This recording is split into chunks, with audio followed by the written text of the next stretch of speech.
Buenas noches a todos. Para aquellos que no me conocen, mi nombre es Mariana Fernández. Soy miembro del Comité de Educación Médica Continua de la Sociedad de Psiquiatría Biológica del Uruguay, que desde hace varios años venimos trabajando en conjunto con la Sociedad de Psiquiatría del Uruguay en las actividades de educación continua. En nombre de ambas sociedades, les agradezco por acompañarnos en esta nueva modalidad de actividad. Como muchos de ustedes sabrán, las comisiones de educación continua de ambas sociedades habíamos organizado para este año 2 cursos en la modalidad presencial, que era nuestra modalidad habitual, sobre antipsicóticos con el doctor Toledo como coordinador y el de sexualidad con el doctor Cedrés. El primero justamente coincidió pocos días antes con el inicio de COVID en nuestro país y debió ser pospuesto, encontrándonos al momento actual esperando la evolución de la pandemia y los cuidados necesarios para poder concretarlos en un futuro más próximo o más lejano, según cómo esto vaya evolucionando. Pero los motivos que por un lado nos llevaron a lo arriba expuesto, a cancelar estos cursos por un tiempo, también nos abren nuevos momentos de desafíos como personas y como profesionales, exigiéndonos adaptarnos saludablemente a esta crisis y a esta nueva realidad. Y en particular, en nuestro rol como psiquiatras, nos exige acompañar y asistir a nuestros colegas de la salud y a nuestros ciudadanos también que expuestos a experiencias traumáticas puedan padecer como consecuencia trastornos en el área de la salud mental. Es en este contexto que, con acontecimientos y demandas que ocurren vertiginosamente, que nos impulsaron a iniciar cuanto antes actividades de educación médica que esperamos nos puedan preparar para lo que estamos transitando y a lo que pueda venir. Iniciamos hoy con esta actividad, Desafíos en Psiquiatría en tiempos del COVID-19, que está coordinada por el doctor Dapueto y con los expositores, con las expositoras que más adelante vamos a tener con nosotros. El día 6 de mayo también contamos con el panel internacional organizado por el Colegio Médico del Uruguay, con el auspicio de nuestras sociedades, experiencias en la atención a la salud de los médicos en el contexto de la pandemia de COVID-19, que vamos a pedirle al doctor Dapueto que más adelante nos explique cómo contactarnos para poder ingresar a esta actividad, aquellos que estén interesados. Y también estamos organizando para fines de mayo una actividad con el doctor Brodsky, que ya es un destacado colega, que ya hemos tenido el gusto de contar con él en las actividades nuestras, que se encuentra al momento trabajando en Nueva York y que compartirá con nosotros su experiencia en el pico de la pandemia. Bueno, le paso ahora la palabra a la doctora Susana Escames, miembro del Comité de Educación Médica Continua de la Sociedad de Psiquiatría del Uruguay, que nos va a introducir sobre aspectos de ética en tiempos del COVID-19. Bueno, gracias Mariana por esta introducción. Y bueno, desde el ámbito de la Comisión de Educación Médica Continua de las Sociedades de Psiquiatría y Psiquiatría Biológica, nos pareció entonces importante aportar en este momento ciertos señalamientos que induzcan a reflexionar sobre los aspectos éticos en este gran desafío que tenemos por delante. Resulta entonces imprescindible obtener las máximas garantías en momentos de vulnerabilidad como el actual, extremando los cuidados y sobre todo los principios éticos.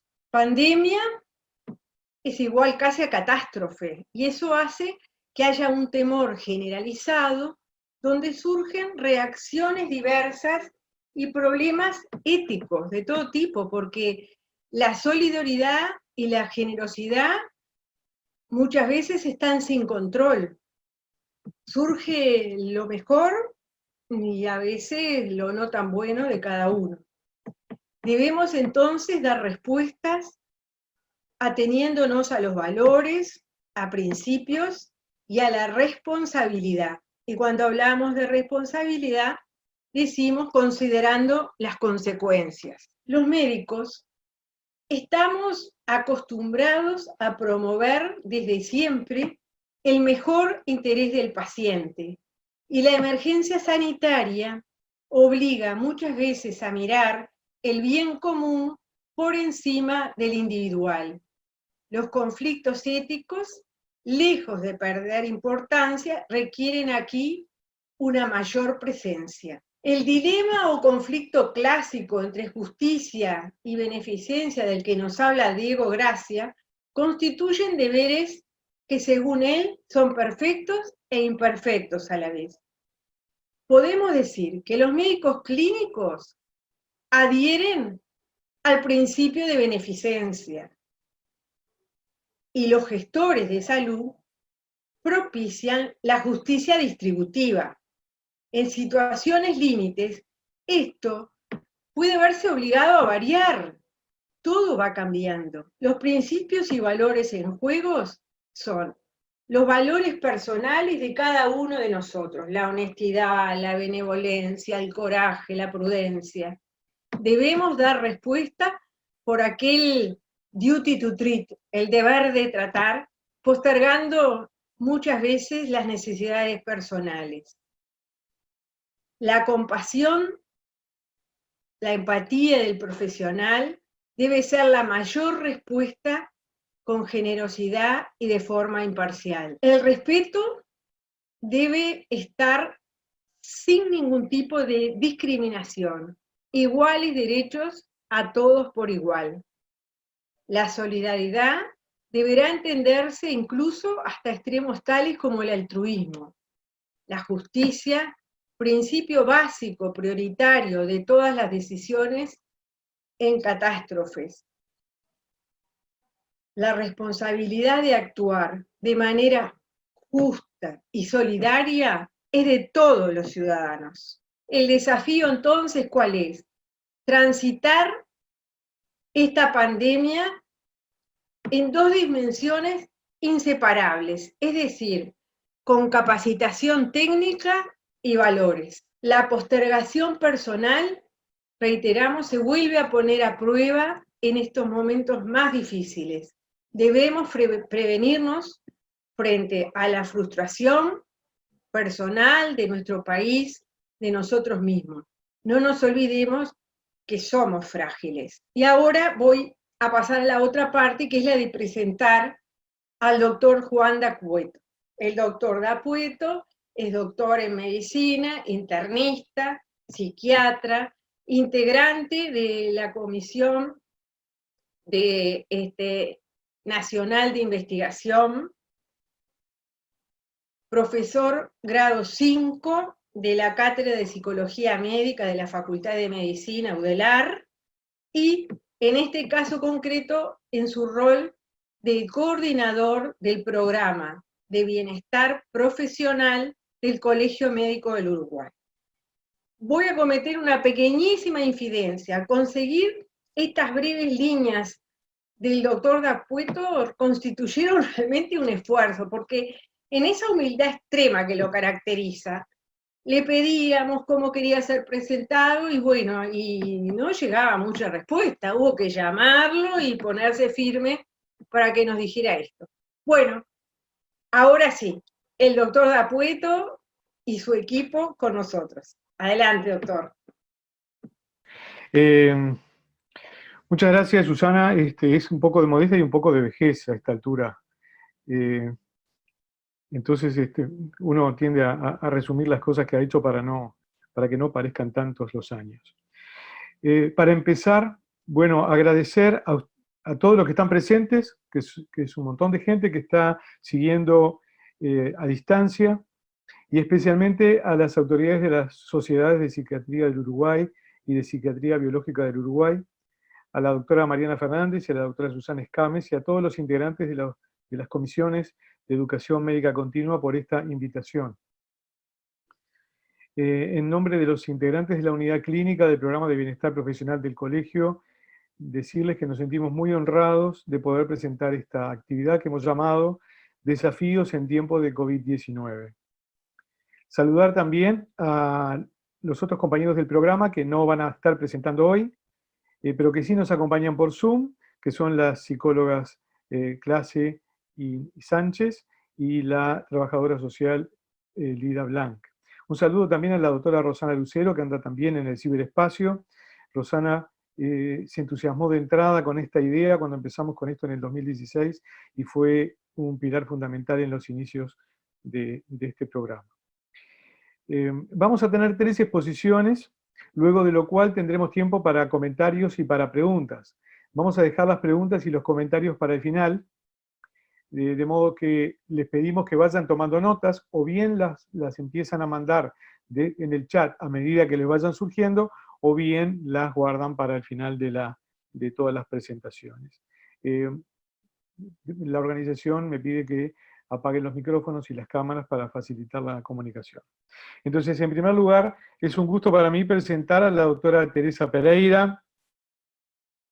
Teresa es ex profesora adjunta de la Clínica Psiquiátrica de la Facultad de Medicina de la Universidad de la República y es magíster de psiconeurofarmacología de la Universidad Favaloro. Y Teresa nos va a presentar sobre efectos de la pandemia COVID-19 sobre la salud mental del personal de la salud. Adelante. Bueno, la enfermedad por coronavirus 19, causada por el nuevo coronavirus SARS-CoV-2, como todos sabemos, es una pandemia que se ha extendido por todo el mundo en unos pocos meses, aparentemente originada en la ciudad de Wuhan, en China. Si bien tiene una tasa de mortalidad que es más baja que las anteriores infecciones producidas por sus congéneres SARS y MERS, el hecho de que es mucho más contagiosa y que se contagia también por portadores asintomáticos ha sembrado el mundo de ansiedad y problemas a nivel de la salud. Hay un amplio consenso que esta pandemia no solo está afectando la salud física, sino también la salud mental de la población. Pensamos que el número de los que van a necesitar asistencia psiquiátrica se va a incrementar en las próximas semanas o meses. Además, sabemos que podemos inferir a través de nuestros conocimientos que va a haber poblaciones que serán más afectadas. Por ejemplo, los pacientes que sufran COVID, los familiares de estos pacientes, los que ya tenían algún tipo de vulnerabilidad psicológica, como son la mayoría de nuestros pacientes psiquiátricos. Y también, por supuesto, los enfermeros y los médicos que se van a ver sometidos a un esfuerzo y a una sobrecarga laboral que pensamos va a poder comprometer de alguna manera, sea normal o sea patológica, su salud. Nos vamos a referir primero a algunas generalidades del tema, Luego vamos a hacer un planteo del problema de la salud mental en el trabajador de la salud mental. Y por último, pensar, o mejor dicho, compartir algunas medidas que se han tomado en algunos lugares del mundo y enfatizar el rol que podemos tener los psiquiatras. Una pandemia es algo que amenaza la vida, que cambia las rutinas cotidianas, que provoca incertidumbre. Esto en toda la población. En los profesionales de la salud y de la salud mental, además, nos enfrenta a una enfermedad que es muy contagiosa, que es potencialmente mortal, que no tiene un tratamiento, que el tratamiento se ha ido probando en estos 3-4 meses, que provoca una gran sobrecarga en las salas de los hospitales, en las salas de CTI, bueno, cosas que todos sabemos, ¿verdad? Con falta de camas, con la necesidad de que el médico tome decisiones que a veces son imposibles, trabajando bajo una presión extrema, muchas veces con escasez de medios de protección, con sentimientos de frustración, de desesperanza, de culpa, vivencias de no ser capaz. Los médicos estamos acostumbrados a tener nuestro esquema diagnóstico y de tratamiento. Esta es una enfermedad nueva para la cual no teníamos recursos. Además es una enfermedad que provoca, tanto en los pacientes como en el personal de salud, estigma porque podemos ser contagiosos, hay que evitarnos. Además estamos enfrentados a una amplia cobertura mediática.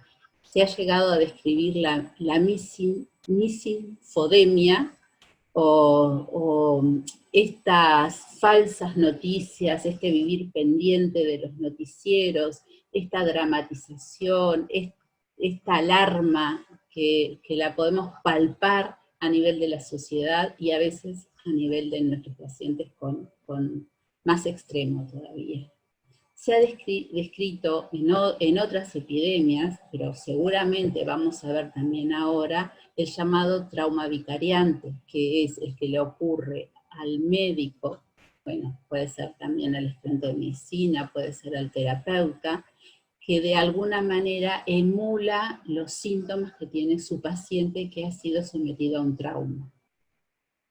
También nos obliga a los médicos a comunicar malas noticias. Si bien podemos pensar que siempre ha sido parte de nuestra profesión, una cosa es comunicar una mala noticia de vez en cuando, otra cosa es lo que han vivido los colegas de muchos países, que ha sido comunicar día tras día, varias veces por día, malas noticias a los familiares. Pero al mismo tiempo aparece en muchos de los profesionales de la salud la esperanza, el desafío, el encontrar un tratamiento, el encontrar una vacuna, el probar qué tipo de medicamentos, aunque no sean totalmente exactos, pero están ayudando y en eso vamos. Es un momento de mucho aprendizaje, es un momento en donde está muy valorada la ciencia y también la profesión médica y de todo el personal de la salud, junto con una apreciación de lo que es el valor de la vida nuestra, propia, de los congéneres y del planeta. Hay una cantidad de material que se ha ido incrementando en estos meses. De hecho, para ponerles un ejemplo, yo empecé a preparar este tema el 11 de abril y buscando en PubMed salud mental y COVID-19 encontré 91 artículos, 20 de los cuales se referían a los trabajadores de la salud. En el día de ayer a la noche busqué y habían 907 artículos, o sea que se multiplicó por 10 la bibliografía. De estos trabajos, que sobre todo inicialmente vienen de China, seleccioné solamente 3 para mostrarles. El primero, porque me pareció interesante, que compara el personal médico con el personal administrativo de un hospital, el hospital de Fujian, que es al sureste de China. le administra a todos, son 2.299 participantes, por supuesto, a nivel, las encuestas, las escalas son autoadministradas y online, y ven que tienen el staff médico, por supuesto que incluye NERS y médicos, el doble riesgo de ansiedad y depresión que los administrativos del hospital. Acá ven una gráfica en donde tanto la escala del miedo como la de la ansiedad y la de la depresión, el score, los valores son mucho mayores para el staff médico. Acá tenemos el valor de P, que demuestra que el valor la diferencia es significativa. Un segundo trabajo, que es el de Kahn, que este sí se hizo en Wuhan, fíjense que se hizo entre el 29 de enero y el 4 de febrero, en poquitos días, pero con un número de participantes importante, 994 participantes, el 18,4% médicos y el 81,6% NERS, y este trabajo fue para explorar la demanda de ayuda psicológica del personal. Encontró que las personas que tenían más necesidad de ayuda psicológica eran las que habían trabajado aisladas, en posiciones de alto riesgo y en contacto directo con los infectados. También aquellos que tenían menos accesos a materiales de consejos psicológicos, porque eso se les brindó junto con la encuesta, y menos aceptación de apoyo psicológico individual. Compara entonces la salud mental, la percepción que tiene el trabajador de su salud física comparada con la que tenía antes de la pandemia, la exposición, que fue el factor que más afectó la salud mental, sea la exposición a pacientes infectados, sea a estar infectados ellos mismos, un familiar, un amigo, un colega, un vecino, o alguien que vive con ellos. Ese fue el factor que más hizo que hubiera demanda de atención psicológica. La salud mental se midió con 4 escalas. Y por último, les voy a mostrar un trabajo de los doctores Jean Bolay y Semelman, que estudiaron a 1.257 trabajadores de 34 hospitales durante 4 días. Como ven también al inicio de la pandemia, entre el 29 de enero y el 3 de febrero, fue un estudio transversal basado en encuestas. Se midió el grado de depresión, de ansiedad, de insomnio, y lo que ellos llaman distrés, que la traducción sería ansiedad, angustia, incomodidad, desasosiego con el trabajo. Se hizo con una versión china de estas escalas, y se hizo luego un análisis logístico multivariable. Les muestro esto para que vean que, si bien hay mucho material, algunos son más serios que otros, y lo que se encontró fue que la mitad del personal, 50,4% de ellos, tenían escala positiva para depresión, 44% para ansiedad, 34% para insomnio, y distrés el 71,5%. La mayor severidad de la sintomatología estaba en las mujeres que eran NERS, que estaban en la primera línea de combate, o sea, los que estaban en la parte de diagnóstico o tratamiento del paciente COVID positivo, y los que vivían en Wuhan. Aquellos que trabajaban en hospitales de segundo nivel comparados con los de tercer nivel reportaron con más frecuencia síntomas severos de depresión, ansiedad e insomnio, pero no distrés. El distrés aparecía en el que estaba en la primera línea de combate, obviamente. Tenemos que pensar que esta pandemia está en curso aún, pero si la comparamos con el SARS, que fue en el 2003-2004, ahí, cuando terminó la pandemia, el 89% de los trabajadores de la salud habían tenido algún tipo de sintomatología psiquiátrica. Y en ese momento también la gran afluencia de casos sospechosos y positivos y la escasez de suministros fueron los factores que más influyeron en la pérdida de la salud mental. En China se hizo, después de estos primeros meses de la pandemia, un protocolo de intervención en lo que ellos llamaron la crisis psicológica. Este protocolo se los puedo proporcionar, y los trabajos, la bibliografía está toda disponible, pero un resumen sería priorizar la salud, la atención de la salud mental en el personal de la primera línea, hacer rotación del personal que trabaja en las áreas de aislamiento, proporcionar alojamiento y demás necesidades, incluida la alimentación, la vestimenta, al personal que está en estos trabajos, hacer intervenciones psicológicas, tanto online como hotline, a todos los que la precisen, hacer un equipo que esté integrado por psiquiatra, nurse especializada en psiquiatría y psicólogo para dar apoyo al staff en cada unidad, en el CTI, en la sala de emergencia y donde haya internados pacientes COVID. Mejorar el bienestar mental del staff durante el trabajo frente al COVID-19 es igual de importante que la lucha misma contra el virus.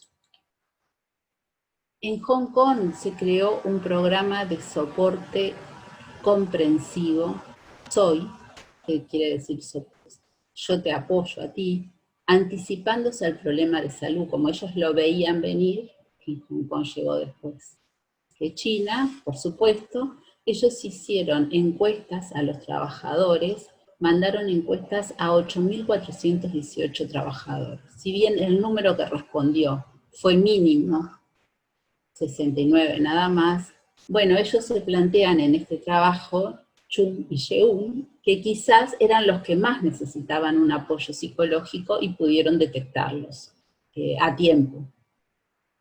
Después hay un trabajo muy interesante de Inglaterra, del doctor Neil Greenberg, que es un experto en desastres, que habla, la verdad que es un poco fuerte este trabajo.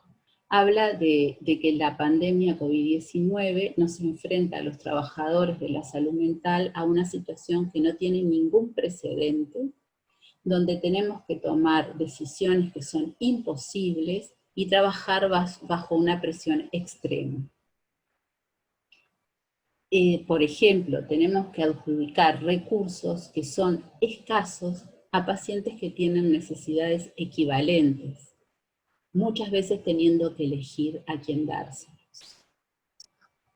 Es difícil además balancear las necesidades propias del trabajador, dormir, comer, tener algún tiempo de recreación, con la de los pacientes, lo cual provoca una sobrecarga laboral y emocional enorme. Además nos enfrenta muchas veces al problema de cómo administrar recursos que son limitados a pacientes que son ilimitados. Él habla de un síndrome que se llama injuria moral, que sale del campo militar, que se define como un estrés psicológico que le ocurre a un trabajador que resulta o de sus acciones o de la falta de acciones que implican una violación de sus propios códigos morales o éticos. No es una enfermedad mental, a diferencia, por ejemplo, de un trastorno por estrés postraumático, pero puede llegar a ello, puede llegar a un trastorno por estrés postraumático, a una depresión o incluso al suicidio.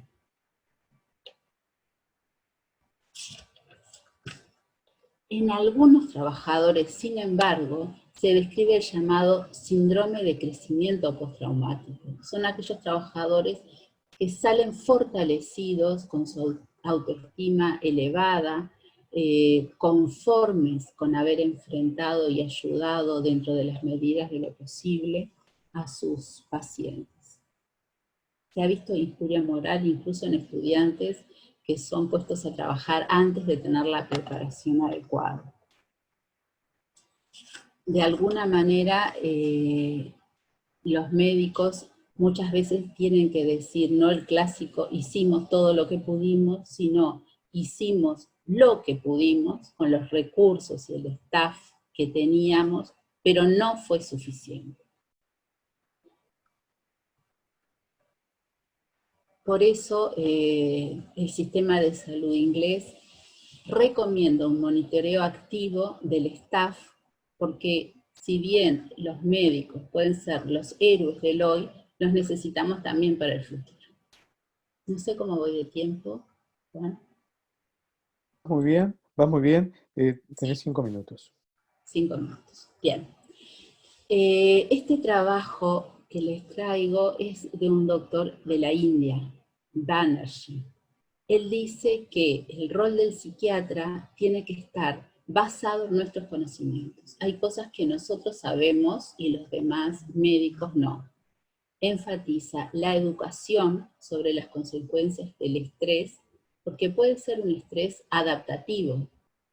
También sería impensable que un médico enfrentado a este desafío esté tranquilo, perezoso, abúlico, ¿verdad? Puede ser perfectamente una ansiedad adaptativa o puede ser patológica, y eso lo tenemos que decir los psiquiatras. También tenemos que pensar en cuáles serían las medidas que podrían proteger a los trabajadores de la salud. Tratar de conciliar, bueno, lo que nosotros sabemos, sobre todo el sueño, la alimentación, momentos de recreación, contacto con la familia. Alentar entonces las conductas que promocionan la salud mental. Integrar los cuidados de salud disponibles, por ejemplo, cuándo hay que derivar a un psicólogo o cuándo hay que medicar. A su vez, si es un médico o una enfermera, una nurse que tiene COVID-19, tenemos que conocer las interacciones que tienen los psicofármacos con los medicamentos, los antirretrovirales, la hidrocloroquina que se están usando en este momento, ¿verdad?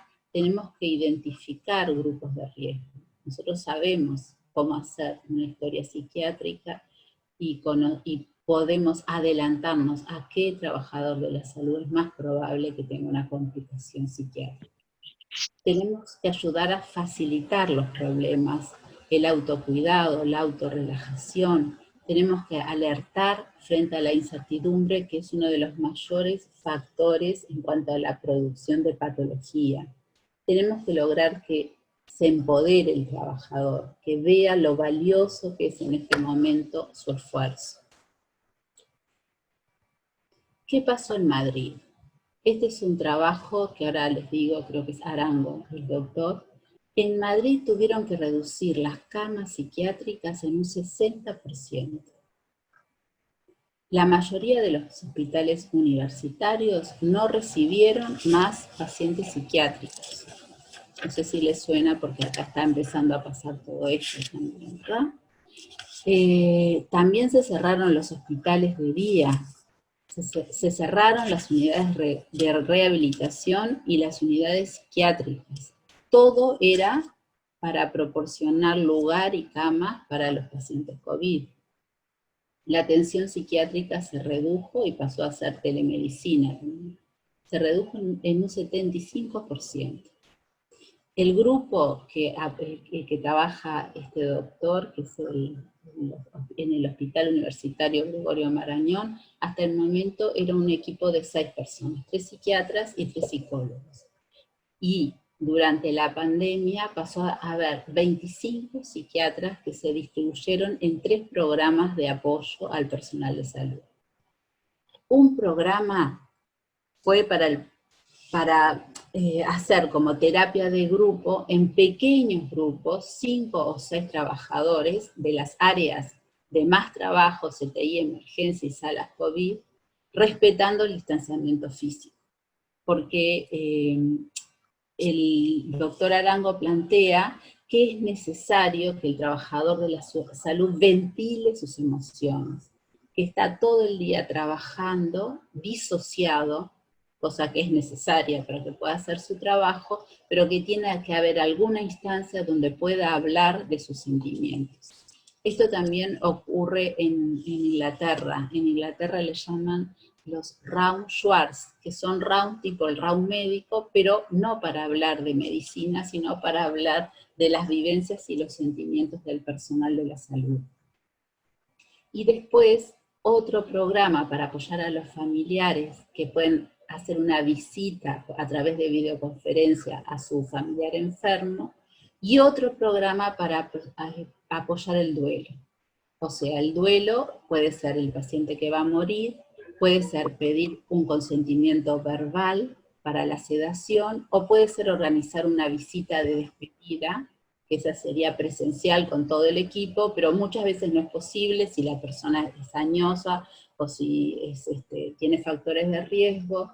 Entonces ahí el apoyo sería ayudar a informar del fallecimiento e identificar un duelo patológico a través de seguimiento telefónico durante 3 semanas. También otros roles del psiquiatra es ayudar a los médicos cuando un paciente se rehúsa a tratarse. Ahí es importante descartar si tiene patología psiquiátrica grave, es un problema de salud, hay que tratarlo igual, ¿verdad? No, si no se da cuenta, si no tiene conciencia. El paciente que vive con sus padres añosos que fallecen, el esquizofrénico que queda sin sus padres, ¿verdad? Ese ha sido todo un problema en Madrid. El paciente agitado que no respeta ni el distanciamiento ni las normas del equipo de protección. El paciente con una dificultad intelectual o autismo. Arango señala que en Madrid se cometió el error de pensar que había que dejarlo salir por su patología y hubo gran número de contagios porque estos pacientes justamente no entendían las consignas. Y fue un dilema ético después porque entre las normas de atención en CTI ellos están descartados. Y dice que para lo más conmovedor fue la sala de añosos que rechazaron entrar a CTI porque no querían ocupar un respirador para dejarlo a gente más joven, y bueno, y hubo que ayudarlos a morir con sedación. Y por último, hubo una frase del doctor Vieta y la doctora Marina Garriga de lo que pasó en Barcelona, ¿verdad? Ellos propusieron, porque pasó lo mismo, se cerraron servicios de psiquiatría, la atención pasó a ser telemedicina, pero ellos propusieron la importancia del rol de la hospitalización domiciliaria para el cuidado de la salud mental, sobre todo en los pacientes con trastornos graves, ¿verdad? ¿Por qué? Porque es una manera de que respeten las normas, ellos forman equipos que pueden ir a atenderlos. Hay un equipo para los trastornos mentales graves y uno para los trastornos mentales más leves. Y finalmente quería terminar con esta diapo que muestra un poco la vivencia social que tenemos. Por un lado, los aplausos todas las noches. En Uruguay, desde el principio, no sé, los primeros días, desde el 13 de marzo, ¿verdad? En el mundo, en Italia, en Madrid, nos valoran, nos necesitan, somos los héroes. Y por otro lado, somos las ratas infectadas que tenemos que irnos. Esto pasó, no sé si lo leyeron en la prensa, en la provincia de La Rioja, con una doctora, Chávez es el esposo del marido, que le incendiaron el auto porque estaba contagiada, y el alcalde de La Rioja dijo que los médicos están todos contagiados porque toman mate entre ellos. Y por último, me parece que por lo menos una mención a todos los médicos que han perdido la vida, como el doctor Wenlin Lee de Wuhan, que además fue reprimido por el gobierno cuando él denunció que estábamos frente a una infección respiratoria nueva, desconocida y grave. Bueno, muchas gracias por su atención. Muchas gracias, Teresa. Gracias por atenerte al tiempo. Gracias por la exhaustiva búsqueda bibliográfica y también presentada y tan claramente resumida. A continuación, vamos a tener una presentación a cargo de la doctora Laura Sarubo. Laura, te estoy viendo. Hola. Ahora sí. La doctora Sarubo es profesora agregada de la Clínica Psiquiátrica de la Facultad de Medicina de la Universidad de la República. magíster en psiconeurofarmacología de la Universidad Favaloro, especialista en psicogeriatría de la Asociación Neuropsiquiátrica de la Argentina y psicoterapeuta. Y Laura nos va a presentar sobre efectos psicológicos del distanciamiento social por la pandemia COVID-19 en los adultos mayores. Adelante, Laura. Bueno, buenas noches y muchas gracias por la invitación de las dos sociedades. Y bueno, a mí me toca hablar, como bien decía Juan, de lo que tiene que ver con los efectos psicológicos en la población de los adultos mayores. Y una de las cosas que me gustaría decir primero que nada es que cuando me invitaron a realizar esta ponencia, lo primero que me pregunté es esto, ¿no? Si esta va a ser otra aburrida exposición sobre el COVID-19, ¿no? Y también me pregunté esto de si ustedes no están en realidad cansados de escuchar tantas cosas sobre lo mismo durante tanto tiempo, ¿no? Entonces, la reflexión que hice fue que quizás muchas cosas de las que le vamos a decir ya las saben, quizás algunas otras aún no, así que quizás valga la pena que se queden a escuchar. Entonces, ¿cuál serían el objetivo de esta ponencia? Bueno, primero compartir experiencias que se han documentado de situaciones similares y de la actual, de la que ya tenemos algunos estudios, y pensar estrategias de intervención psicológica en poblaciones frágiles como es la de los adultos mayores. Fíjense que la OPS en el 2010 habla de grupos de mayor vulnerabilidad y sitúa estos cuatro: la niñez, las mujeres, los ancianos y los grupos de riesgo que están integrados por los enfermos mentales y por personas con alteraciones físicas, que hablaban de la fuerte vulnerabilidad que tienen estos cuatro grupos, ¿no? Y bueno, vamos a ver si esto es tan así, ¿sí? Entonces, vamos a hablar entonces de las repercusiones psicológicas que produce la pandemia en una población que es doblemente estigmatizada. Por un lado, por ser viejos, y por otro lado, porque se supone que son vulnerables. Antes que nada, me gustaría hacer como algunas consideraciones generales, ¿no? Por ejemplo, que es más lo que no sabemos de lo que sí sabemos de COVID-19, que día tras día la información va cambiando, como bien decía Teresa, que me precedió, ¿no? Hay muchos artículos científicos que se publican. Quizás algo de lo que digamos hoy ya no tiene vigencia mañana, y tener en cuenta que siempre las condiciones para enfermar van a tener que basarse en tres factores. Uno es el componente genético, o sea, la vulnerabilidad que uno tiene al desarrollo de una patología, la presencia del agente causal, en este caso el virus, y un medio ambiente propicio para el contagio, como puede ser la presencia de una persona afectada. Entonces, si se dan estos tres factores, estaremos en este lugarcito que ven acá, que es la posibilidad de enfermar.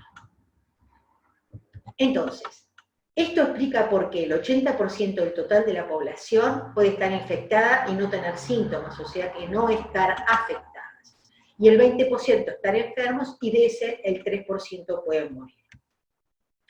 Vamos a ver algunas definiciones que de repente nos permiten pensar mejor en esta situación, ¿no? Primero, la pandemia. ¿Qué es la pandemia? Es la propagación mundial de una nueva enfermedad. Y aparentemente se repiten cada 10 años. La última, la anterior, fue la de la gripe A.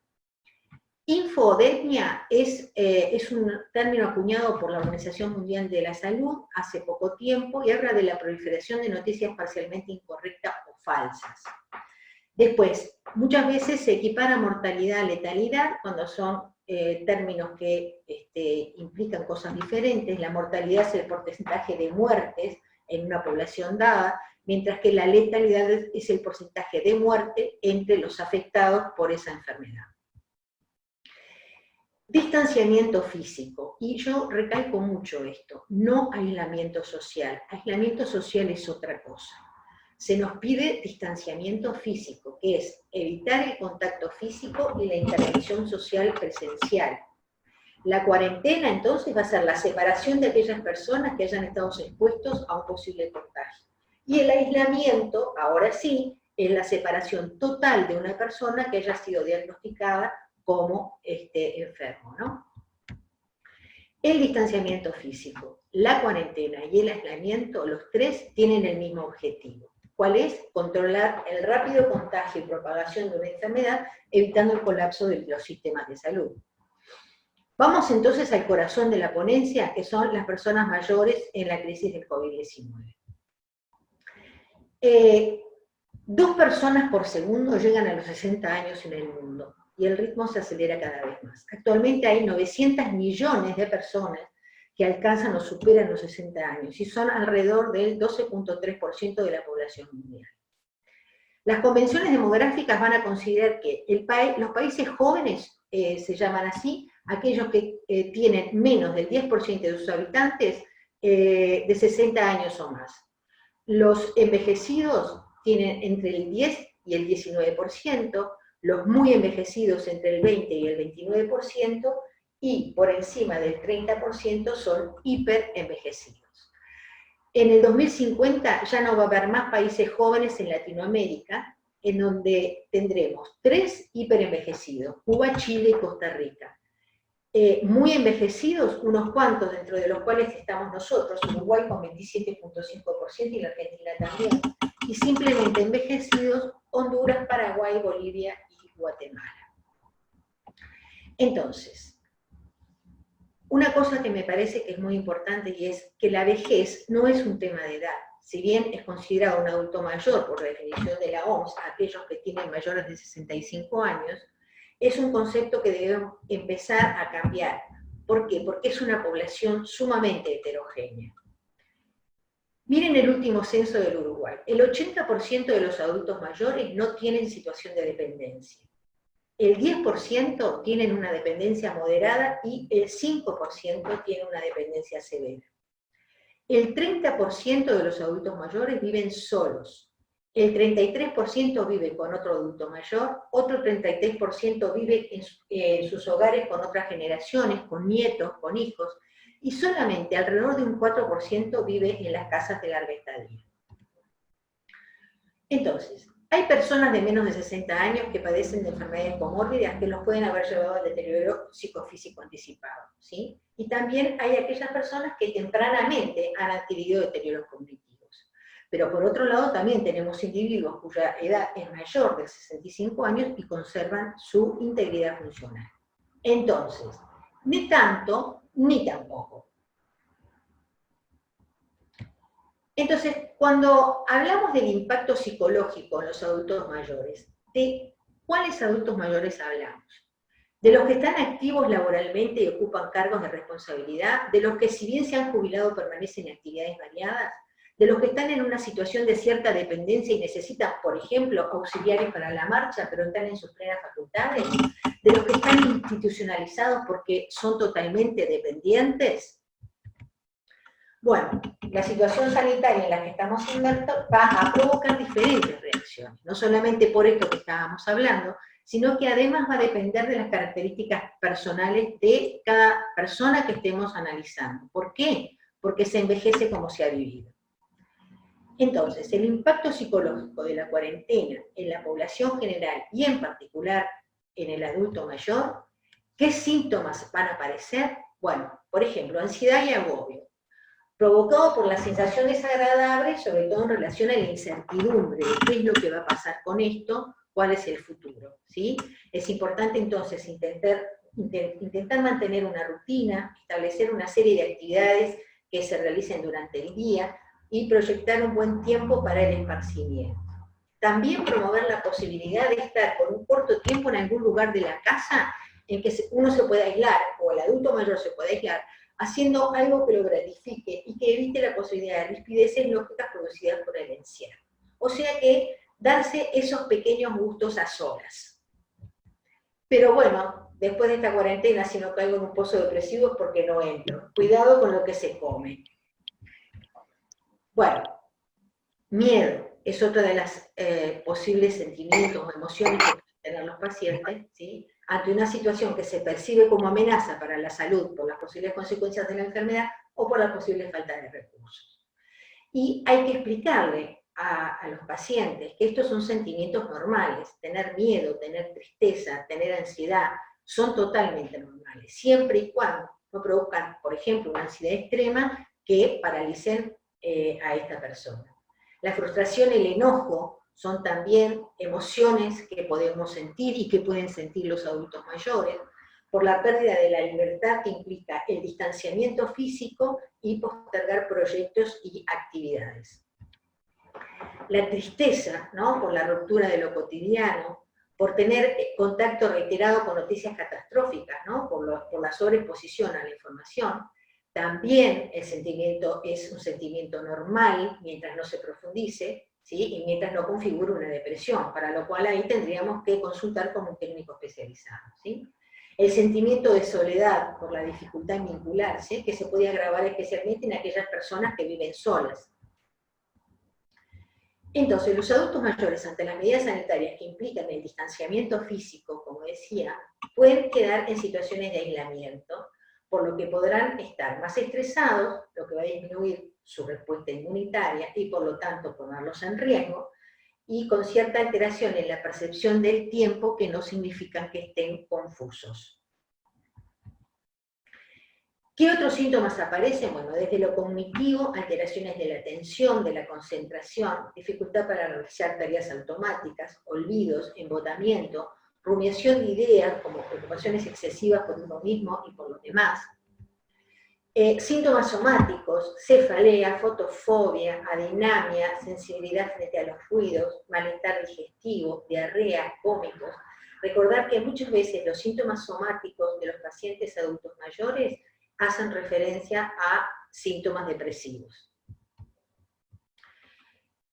Otra cosa que tenemos que tener en cuenta es que muchos de nuestros adultos mayores pueden estar en condiciones de vulnerabilidad, tanto socioeconómicas como sometidos a situaciones de abuso y de violencia doméstica, ¿sí? Entonces, es necesario en el momento que nos ponemos en contacto con ellos, preguntarles estas posibilidades específicamente. Y además, también pueden tener comorbilidades, por lo tanto, la recomendación va a ser que es preferible que mantengan distanciamiento físico.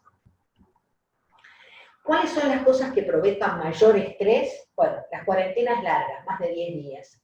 La población que está sometida a una cuarentena larga, y sobre todo cuando es obligatoria, va a tener síntomas de estrés, conductas evitativas, enojos, miedo a la infección, no solo propia, sino de ser vectores, frustración y aburrimiento, que va a provocar mucha cantidad de síntomas de tipo ansiosos, el miedo a tener suministros inadecuados, comida, ropa, agua, alojamiento, que va a provocar rabia, ira y mucha ansiedad. La información inadecuada, ¿sí?, ya sea información insuficiente o información contradictoria o con falta de pautas claras, que pueden dar a la población mayor gran incertidumbre. El miedo por la pérdida financiera va a provocar angustia, con dificultad en la planificación de proyectos futuros, y es mayor en aquellos trabajadores independientes cuando el adulto mayor sigue trabajando, ¿sí? El autorreproche, la culpa, la estigmatización por ser afectados o por ser posibles vectores.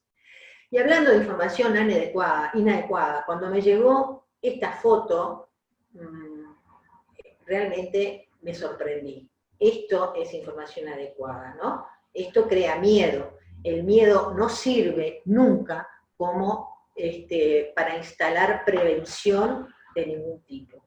Así que estas son las cosas que crean emociones encontradas, ¿no?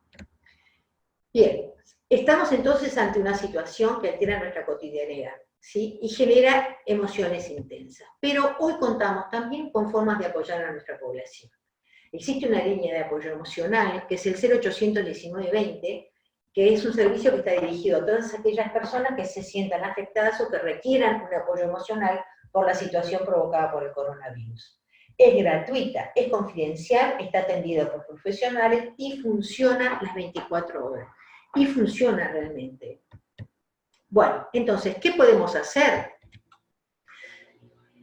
Conservar las rutinas, ¿no? Las horas de sueño, la higiene personal, las 4 comidas diarias, realizar actividades de estimulación cognitiva, ejercicio físico, que podrá constituir, por ejemplo, en caminar dentro del domicilio, o ver tutoriales específicos de tonificación muscular para los adultos mayores. Es conveniente recomendar que no vayan al supermercado, o que puedan, de alguna manera, por intermedio de algún vecino que los pueda ayudar con las compras, o por pedidos a los domicilios.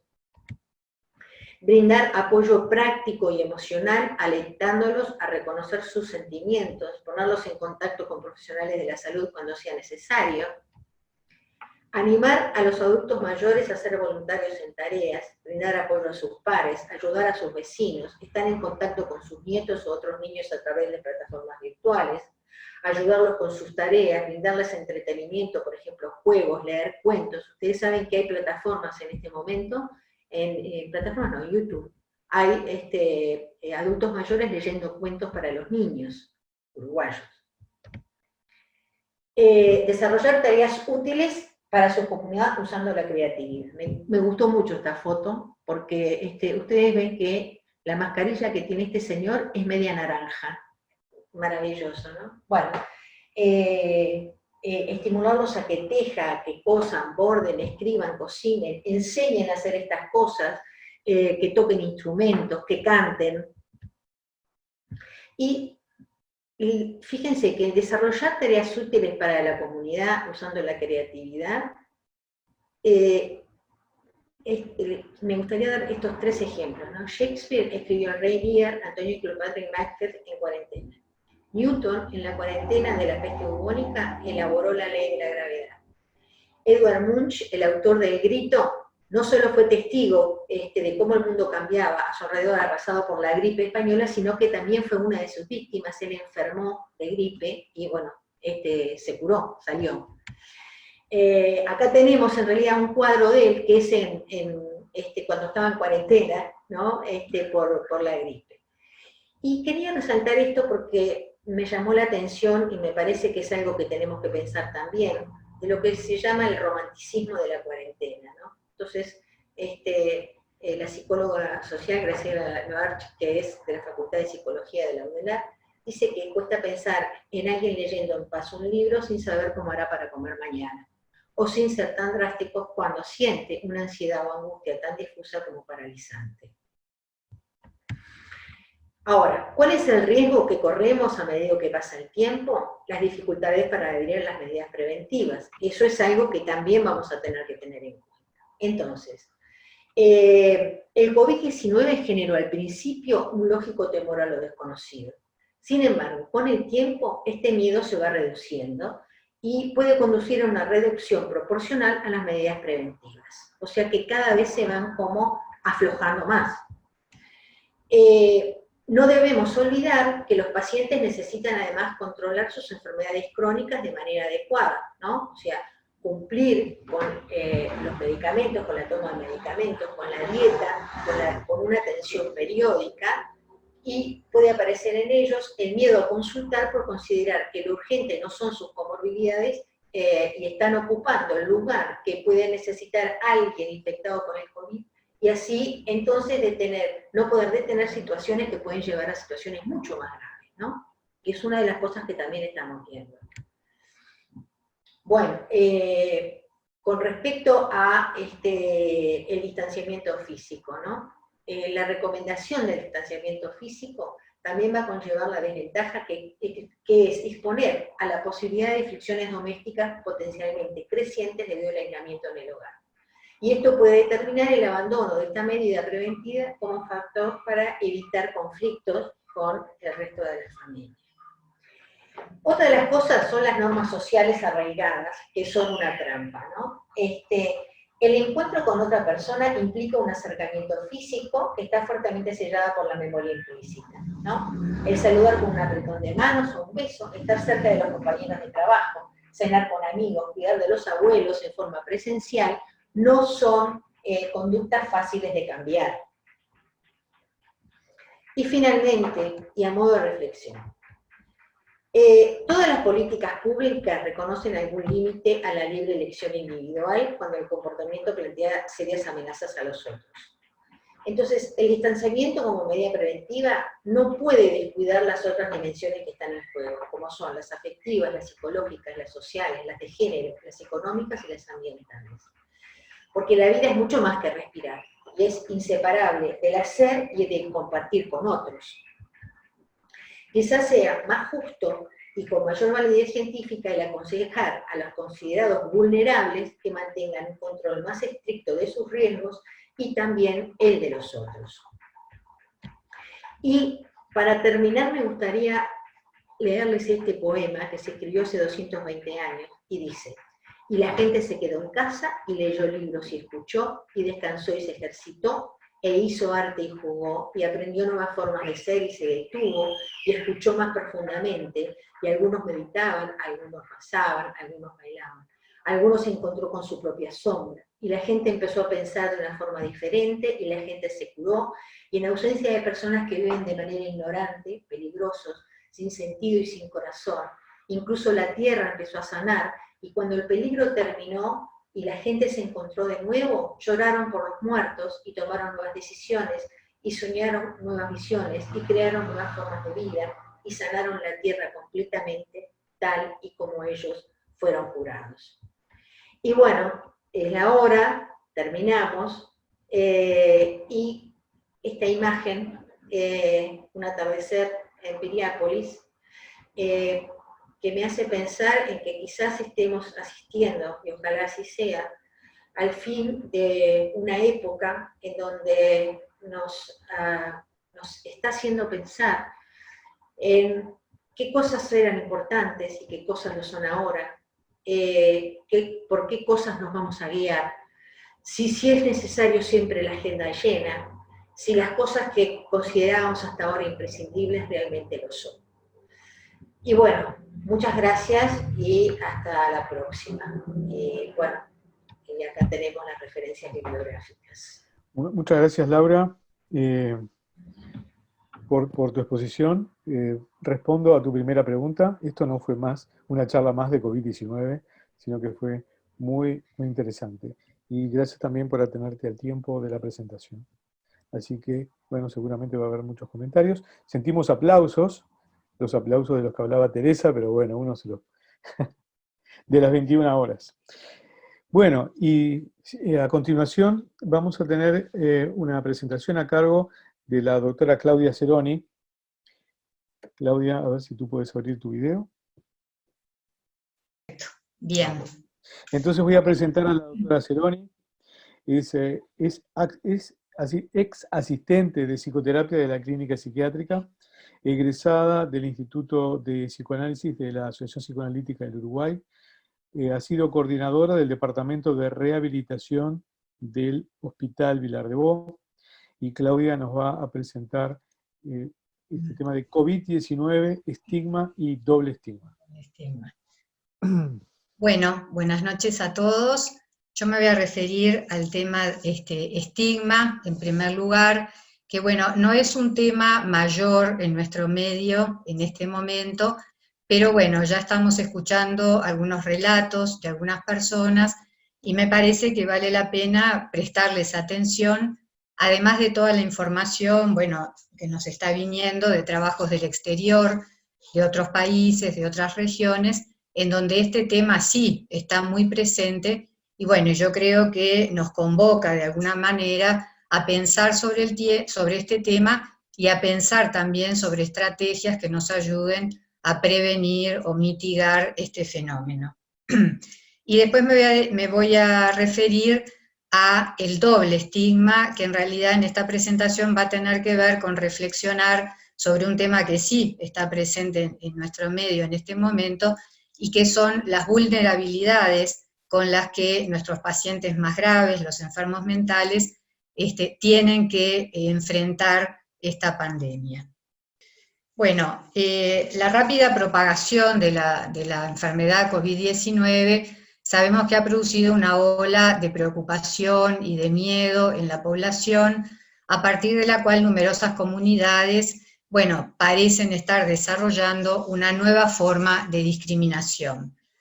Primero fue hacia las sociedades donde se dieron los primeros brotes de la enfermedad, pero para después desplazarse hacia los grupos sociales identificados con mayor riesgo de contraer esta enfermedad, como pueden ser, por ejemplo, las personas que trabajamos, ¿verdad?, en la salud, así como personas que están en cuarentena o personas que se enferman.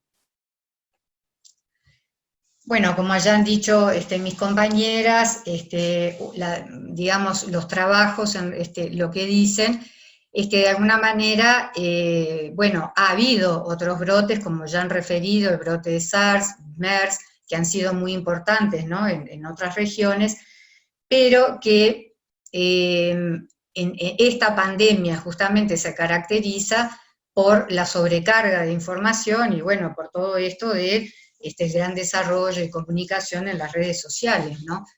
Entonces la sobrecarga de información, a veces sensacionalista y falsa, agregaron mucha ansiedad y miedo a esta pandemia. Esto conlleva el riesgo de un amplio rasgo de manifestaciones en la población, como insomnio, que en realidad esto yo ya lo estoy viendo en mis pacientes, aumento de conductas de riesgo, como consumo de alcohol y tabaco, y también síntomas de ansiedad, de depresión, somatizaciones. Bueno, lo que podemos decir obviamente es que el miedo y la preocupación son comprensibles, ¿no? Es decir, ninguno queremos enfermarnos de esta nueva enfermedad, con un nuevo virus, ¿no?, que ni siquiera sabemos bien con todas las investigaciones que hay, cómo actúa, ¿no?, y que tiene además un relativo riesgo de muerte.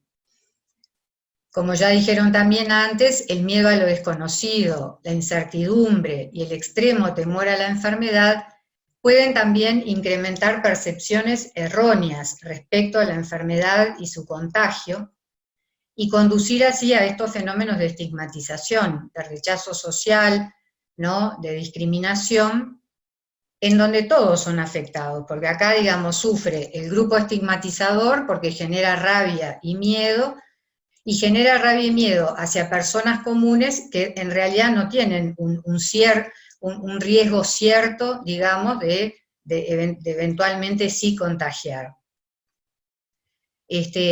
Y de alguna manera se empieza a temer estos grupos de población en lugar de la enfermedad, que es lo que causa el problema. Esto puede causar además consecuencias negativas importantes, porque la estigmatización puede llevar a que las personas escondan su enfermedad o impedir que las personas busquen atención médica en forma inmediata. Ya no es solamente el miedo a enfermar, sino es el miedo a estar en el lugar del que se enferma, digamos, del que tiene que hacer cuarentena y del que es pasible de ser estigmatizado. Me pareció interesante traerles este artículo en relación a esto que decíamos del estigma, las regiones, o sea, cómo pueden quedar vinculados a regiones y países, porque la revista Nature, el 9 de abril, en estos títulos que ustedes ven, bueno, que finalizar el estigma del coronavirus ahora, los virus no discriminan, estamos todos en riesgo. La revista reconoce, ¿no?, a la Organización Mundial de la Salud el hecho de, bueno, haberle dado un nombre a esta pandemia. Ustedes saben que esto fue más o menos a mitad de febrero, justamente para que no se estigmatizaran los países de origen, como pasó en otras, por ejemplo, el MERS, vinculado al Medio Oriente, el ébola. Bueno, ellos reconocen esto como algo bueno. Se disculpan porque en algún otro artículo ellos sí habían vinculado el virus a esta región, y se lamentan porque refieren que hay más de 700.000 estudiantes de carreras, de maestrías y doctorados de origen chino que han tenido que volver a su país de origen, bueno, por el cierre de las universidades, pero que sean estudiantes que posiblemente no vuelvan en cierta manera por el miedo a la estigmatización. Entonces lamentan esto porque de alguna manera son estudiantes que ven obstaculizadas sus carreras, pero también lo lamentan por todos, porque de alguna manera lo que ellos dicen es que se pierde en diversidad, en enriquecernos con otras culturas, compartir puntos de vista, distintas formas de vida. Traigo estos trabajos, porque bueno, para ver que esto del estigma tampoco queda en relatos así individuales o comentarios entre colegas, que ya lo estamos escuchando, sino que podemos ver estos dos trabajos que yo seleccioné, en los cuales muestra el impacto que el estigma puede tener en la salud mental. Hay un primer trabajo hecho por la Escuela Andaluza de Salud Pública, que publicaron ahora en abril. Es un trabajo que participaron 3 países europeos: España, Noruega y Reino Unido y Australia. Ellos hicieron una revisión sistemática en marzo, encontraron 61 trabajos que se adecuaban a lo que ellos buscaban, para ver el impacto de la pandemia por COVID sobre la salud mental de profesionales sanitarios. Y bueno, ellos encontraron esta frecuencia de problemas de salud mental, bueno, como ansiedad, depresión, estrés agudo, burnout, trastorno de estrés postraumático, pero lo que me pareció interesante mostrar es que dentro de los factores, digamos, que aumentaron significativamente el riesgo de sufrir problemas de salud mental, había aspectos demográficos, como el ser mujer, ocupacionales, como estar en la primera línea y pertenecer al departamento de enfermería, y después los factores sociales, justamente como el rechazo social, la estigmatización y la falta de apoyo, fueron factores importantes. Y después este otro trabajo, hecho por integrantes del Departamento de Psicología Médica del King's College de Londres, que es una universidad, que ellos estudiaron, hicieron una revisión como de más de 3.000 trabajos, eligieron 24, bueno, que se adecuaron a lo que ellos querían, ellos querían ver el impacto psicológico en la cuarentena. Y también, bueno, ver que la estigmatización fue un tema mayor en estos estudios, a menudo continuando después de la situación de la cuarentena. El personal de salud se sintió más estigmatizado que el público en general. Después, comparando trabajadores de la salud que habían estado en cuarentena, o sea, ¿no?, en cuarentena, definiéndola como las personas, digamos, que tuvieron algún contacto y pueden estar enfermas. Entonces, los que habían estado en cuarentena, de alguna manera reportaron más estigmatización y rechazo por parte de vecinos del barrio, sugiriendo esto, bueno, que podía haber una vinculación específica, ¿verdad?, entre estigmatización y personas que han estado en cuarentena. Y después otros participantes de la población en general también reportaron un comportamiento diferente hacia ellos por parte de otras personas, como evitación, ser tratados con miedo y sospecha, o recibir comentarios críticos. Sabemos que de por sí, digamos, esto es sacado de un grupo español que hizo una revisión de más de 200 trabajos, ya hace unos años, sobre estigma, estudiando otras formas de estigmatización. Bueno, el miedo, la irritación, la ansiedad que produce en el grupo estigmatizador, bueno, esto lleva a distancia social, rechazo, exclusión, agresiones incluso. Y en quien resulta estigmatizado, si lo pensamos, por ejemplo, en relación a COVID-19, bueno, además de todos los miedos de la enfermedad, ¿verdad?, y los temores y preocupaciones por la salud, y también otras situaciones, agrega, digamos, miedo, ansiedad, vergüenza, depresión, no querer consultar. También hay indiferencia o indignación. Indiferencia porque, bueno, no nos olvidemos, esto no es para desarrollar ahora, pero además de sufrir el estigma social, las personas pueden sufrir la autoestigmatización, ¿no? Es decir, el aplicar el estigma a sí mismos, o sea, identificarse con el estereotipo, porque no todas las personas que forman parte de un estereotipo se van a identificar. Bueno, en caso de no identificarse, obviamente, bueno, pueden, digamos, sobrellevar mejor la situación, pueden padecer el estigma social, pero no las consecuencias emocionales, afectivas, ¿no?, que produce además en la salud mental. Bueno, entonces, ¿qué podemos hacer con el estigma, no? Capaz que primero poder entender que la aproximación, sobre todo de la investigación a este tema, se hace desde una perspectiva multidisciplinaria, desde la psiquiatría, la psicología social, la sociología. Hay dos grupos que trabajaron fundamentalmente en estigma, y bueno, nosotros los conocemos más por el estudio del estigma en la salud mental, que fueron el grupo de Patrick Corrigan, que ellos investigan en Chicago, en el Instituto de Tecnología de Illinois. Hay muchos trabajos publicados de Corrigan, son un poco con los que nosotros nos sentimos, bueno, más familiarizados. Y bueno, y es un modelo en realidad muy conocido, todos en realidad deben de conocer esto de componentes cognitivos, emocionales y conductuales del estigma, la separación, bueno, que él hace de estos componentes, esto es desde la psicología social además, ¿no? Bueno, el estereotipo como conjunto de creencias erróneas, los prejuicios, que son las predisposiciones emocionales, que llevan a la discriminación. Estos componentes interactúan de diferentes maneras, esto está muy bien estudiado. El estereotipo solo no alcanza para producir estigma, porque hay personas, digamos, bueno, que conocen un estereotipo, pero no necesariamente lo validan. Para que lleve a la discriminación y estigma tiene que haber una superposición, una coincidencia, digamos, entre estereotipo y prejuicios, es decir, las predisposiciones emocionales.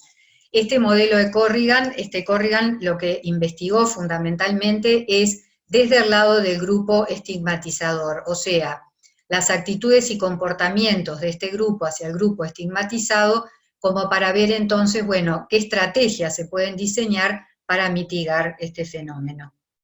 Y después, simplemente nombrarlo, porque me parece que es importante, otro modelo de investigación del estigma es el modelo de Bruce Link, que es un sociólogo, y Joe Phelan, que es una socióloga que investigan en la Universidad de Columbia.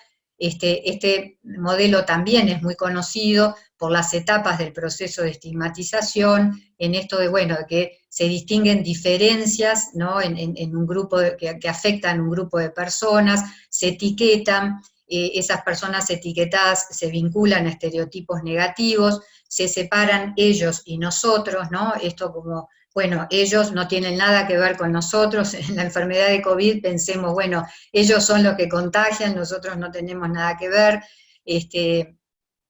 Las personas afectadas experimentan pérdida de estatus y discriminación, y además ellos lo que asocian desde la sociología es la existencia de factores estructurales vinculados a las asimetrías de poder. Y ellos, bueno, investigan fundamentalmente acerca de preguntas que se hacen desde la sociología, como, bueno, cómo es el surgimiento, reproducción y consecuencias a las que puede llevar el estigma, por ejemplo, como la inequidad social. Entonces, esto un poquito como para entender, bueno, qué son las estrategias, ¿no? Las estrategias desde el lado de, bueno, si seguimos, por ejemplo, el modelo de Corrigan, tienen que ver fundamentalmente del lado, digamos, para mitigar el estigma social, bueno, lo que tiene que ver con la lucha, la protesta, ¿no? Y fundamentalmente la educación y el contacto. En las estrategias tenemos que tomar ambas cosas, o sea, por un lado, interrumpir el proceso de estigmatización modificando actitudes sociales, pero también disminuir el impacto que el estigma tiene sobre la persona afectada, ¿no? Bueno, en los diferentes trabajos que he leído, bueno, son trabajos provenientes de los países asiáticos, de Estados Unidos, del Reino Unido.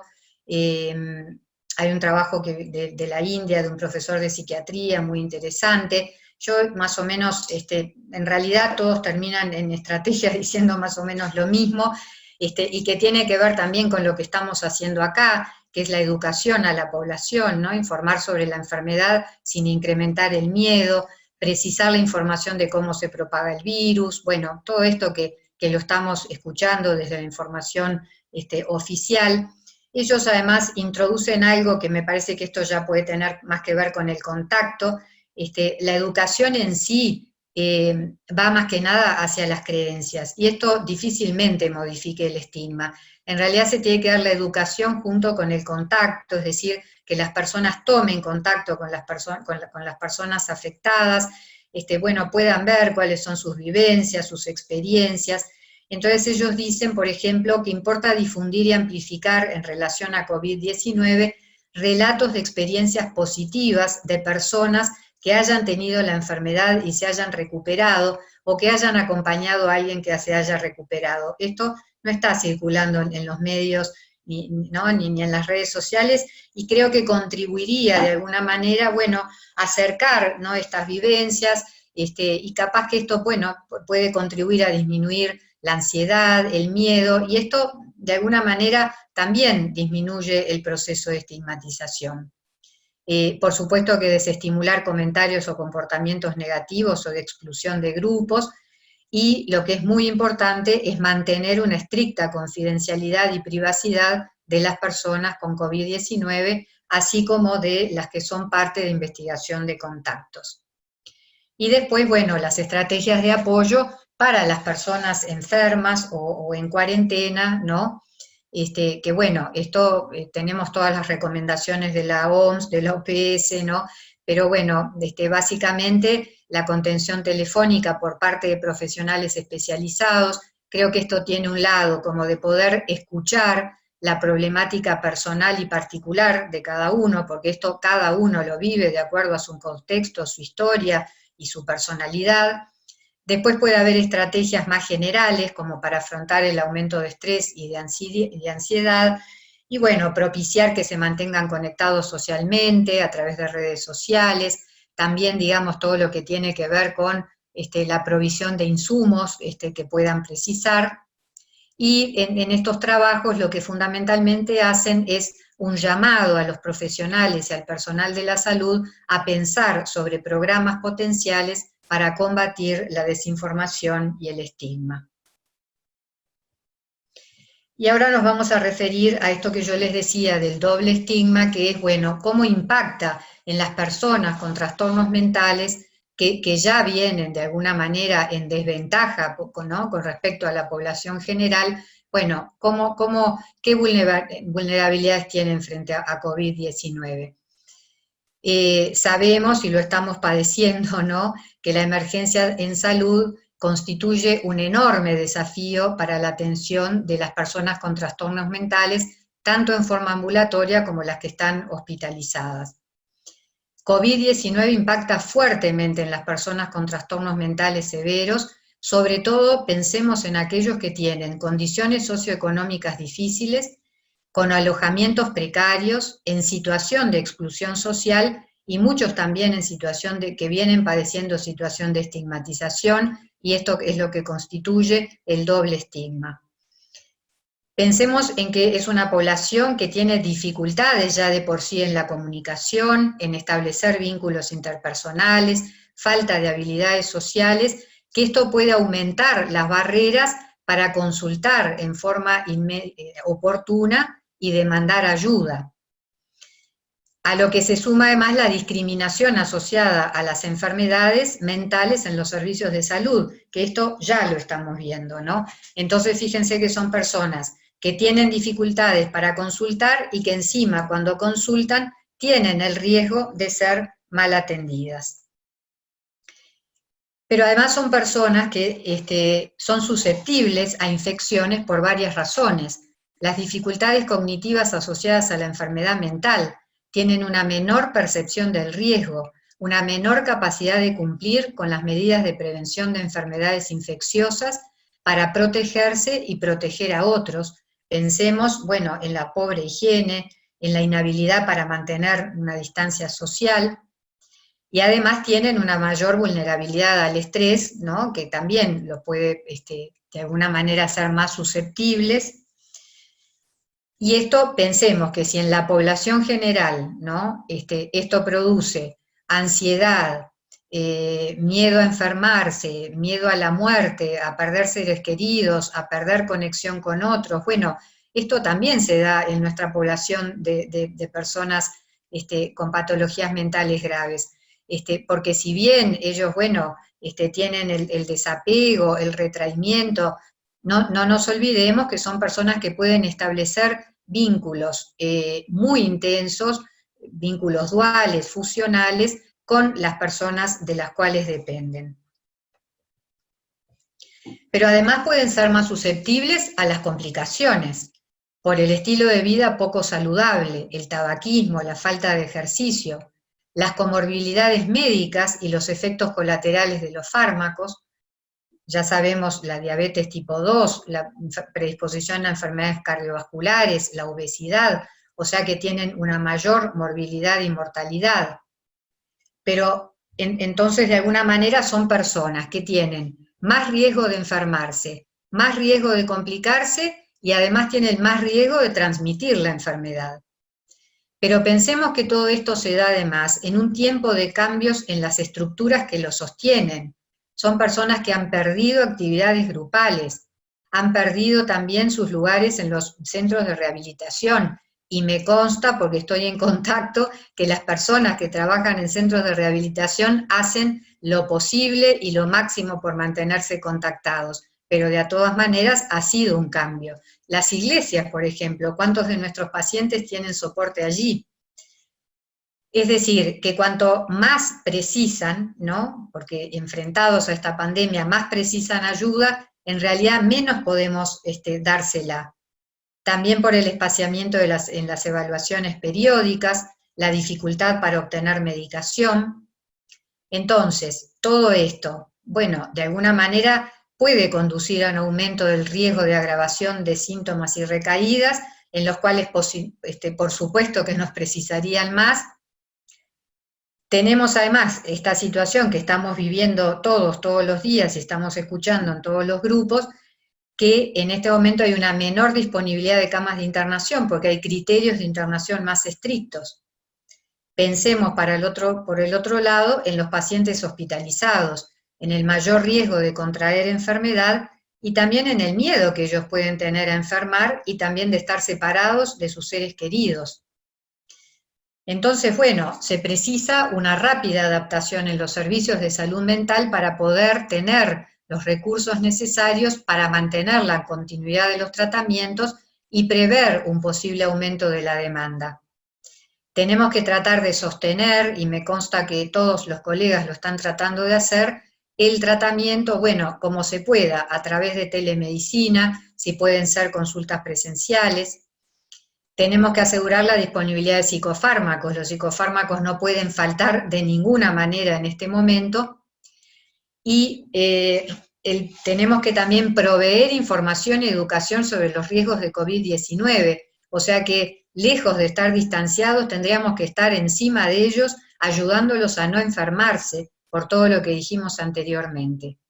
Me parece que también es algo muy importante el comunicar a los profesionales médicos, no psiquiatras, las características y necesidades de las personas con enfermedad mental, lo que nosotros podemos hacer por el estigma hacia estas personas. En realidad es una pregunta, ¿no? ¿Cómo podemos hacer para comunicar estas vulnerabilidades y esta necesidad muchas veces de una atención especial? Y también la recomendación, porque digo, todas estas son recomendaciones en distintos trabajos que he leído de distintas regiones. Bueno, creo que es muy importante y creo que esto tiene que ver con un poco con lo que se hizo hoy también, ¿no? De salir a los medios, que hay que comunicar que esta pandemia tiene un mayor impacto en los pacientes con patología mental. Bueno, muchas gracias. Muchas gracias, Claudia. Muy importante todas estas consideraciones que has hecho y muy prácticas estas recomendaciones para el mejor cuidado de los pacientes con trastornos mentales en este marco. Muy bien, vamos a habilitar entonces la discusión. Me gustaría que alguien de la organización me diga cuántos minutos tenemos, porque en realidad estamos en la hora que habíamos previsto, pero habíamos empezado un poco más tarde, así que, bien, pide la palabra el doctor Villalba. Hola a todos. Primero que nada quería felicitarlos, la verdad que fue una actividad excelente, especialmente, bueno, a ustedes, a Juan, a Claudia, a Laura, a María Teresa. Me parece que aportaron cosas muy importantes y creo que estamos haciendo algo realmente. Justo hoy me llegó un artículo del diario The Guardian sobre Marco Aurelio, ¿no? Marco Aurelio fue un emperador del siglo, en el año 100 al 160, por ahí vivió, y vivió una de las epidemias peores de Roma, donde morían gente que la llevaban en carreta, ¿no? Y él en ese momento escribió las Meditaciones. Y ahora cuando Laura Sarugo leía la poesía, pensé qué importante lo creativo, lo que se puede generar también en situaciones de cuarentena y de temor, ¿no? Y él, que era un estoico, decía que había que diferenciar dos cosas. Una que eran los problemas que nos venían de la realidad, y la otra, qué hacemos con ellos, ¿no? Y que esa parte, qué hacemos con ellos, quizás sea la más importante, porque decía que lo más importante es cuidar que eso que nos afecta del exterior no nos cambie el alma. A mí me parece que esta actividad va en ese sentido, ¿no? De cuidarnos a nosotros, de cuidar a nuestros pacientes y de mantener nuestro espíritu de saber y de investigar y de mejorar la capacidad de atención hacia todos, ¿no? Y ahora pensaba también en el Hospital Vilar-de-Bo, en todo el tema del estigma, y pensaba cómo diferenciar a veces estigma de realismo, en el sentido de las dificultades que puedan tener los pacientes reales, ¿no? Como dificultades, como decía Claudia, en la higiene o en cumplir ciertas reglas de cuidado. Y bueno, cómo eso a veces se puede entender como estigmatizar cuando en realidad puede ser una visión a veces realista de los pacientes con trastornos mentales graves. Bueno, la dejo por ahí como pregunta, quizás. Muchas gracias. Yo tengo una reflexión que me surgió con la presentación de Laura, y es en cuanto al impacto del tiempo perdido en las personas mayores. Porque uno dice, cuando uno tiene cierta edad, bueno, estos meses, estos proyectos, todo lo que uno tenía pensado para hacer en este año, uno dice, bueno, lo dejaremos para el año que viene.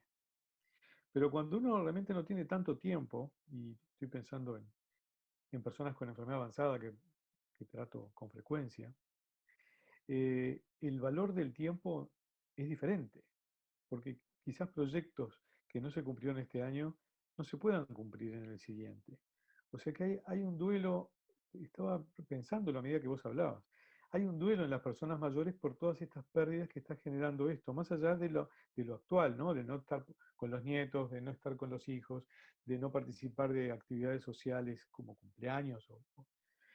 Pero hay cosas que las personas mayores están perdiendo definitivamente y que implican duelos, ¿verdad? Tú sabes que con respecto a eso, ya hay inclusive artículos que se están escribiendo, ¿no? Un artículo que leí ayer de noche trataba justamente de esto, y hablaba de justamente qué derecho se tiene de obligar a los adultos mayores a perder parte de la vida que les queda, ¿no? Estando encerrados. Y ¿sabes qué? Digo, de mi experiencia personal, que bueno, mi experiencia personal es N10, ¿no? Que no tiene mucha evidencia científica, pero lo que yo estoy viendo de lo que cuentan los pacientes es que en realidad no ha habido mucho cambio en la cotidianidad de ellos, ¿sí?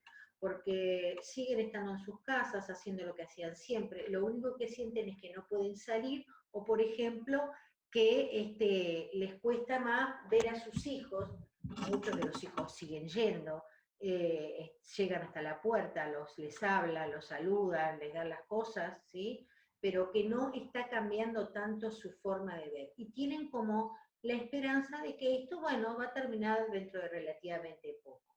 Ahora, eso que tú pensás y que estás planteando ahora, me parece que fue mucho más fuerte en aquellos lugares donde hubo una cuarentena obligatoria y no una cuarentena voluntaria como la que tenemos nosotros, ¿no? Porque de alguna manera el adulto lo que piensa es que en realidad él puede salir, ¿sí? Y en realidad puede ir al supermercado, puede ir, ¿no? O sea que en realidad es una opción personal, ¿sí? Entonces digo, no hay tanta afectación en realidad por esto que estamos planteando. Muy bien, muchas gracias. He notado angustia y preocupación por prohibir a los adultos mayores ver a sus nietos. ¿Cuál es la experiencia de ustedes?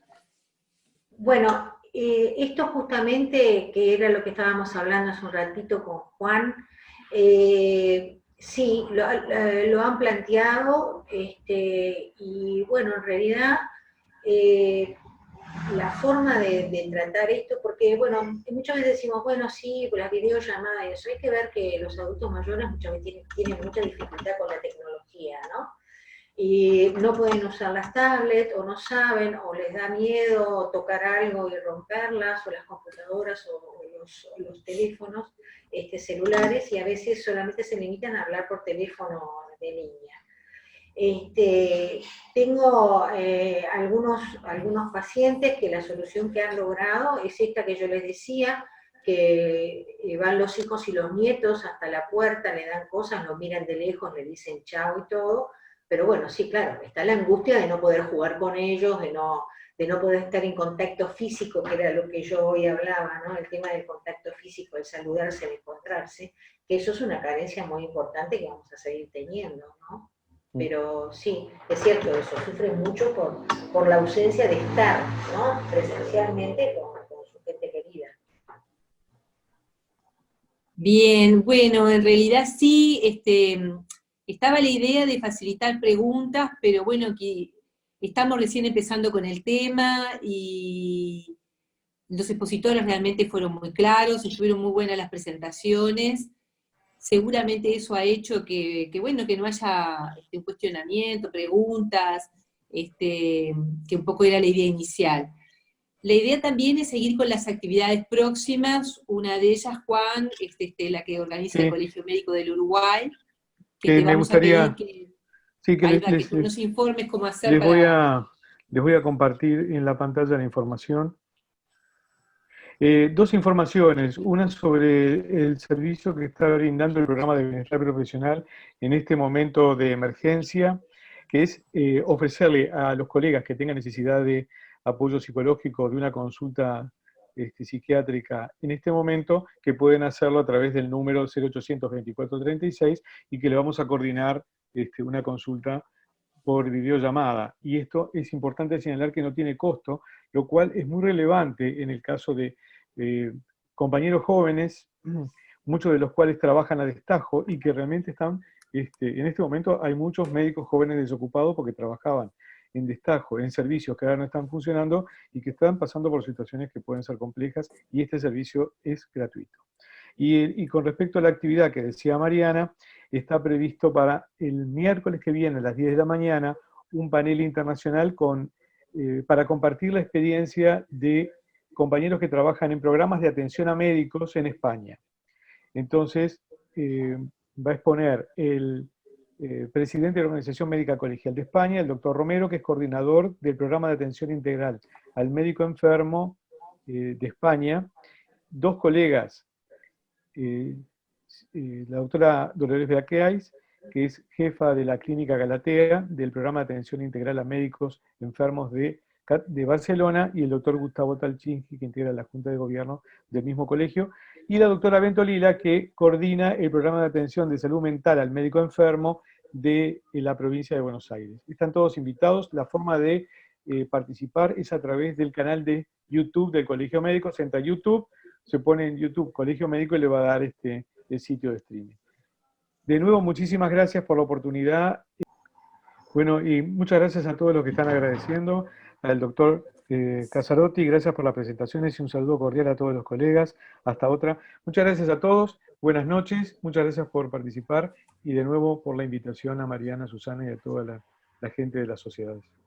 Bueno, muchas gracias a ustedes, en realidad, que nos ilustraron con esta actividad, que la verdad que rápidamente la armaron y la presentaron, porque bueno, estos tiempos corren muy rápido y no queríamos estar ausentes de ya empezar a prepararnos para esto que está y que bueno, que va a seguir estando lamentablemente. Esperemos que sigamos en este ritmo más tranquilo, pero bueno, nada nos libra de tener un ritmo de contagio más alto y estar más complicados. Bueno, muchas gracias a todos también, espero sepan disculpar alguna dificultad en nuestra primera actividad online, y bueno, y plantearles que esto va a quedar grabado, así que van a poder volver a verlo, aquellos que quieran, o aquellos que no pudieron estar hoy aquí con nosotros, que también puedan verlo y tener todo este material para empezar a trabajar sobre esto. Bueno, salvo algún otro planteo, digamos que arrancamos con el Día de los Trabajadores. Sí. Buen día para todos. Bueno, muchas gracias. Muchas gracias, Juan, y a las expositoras.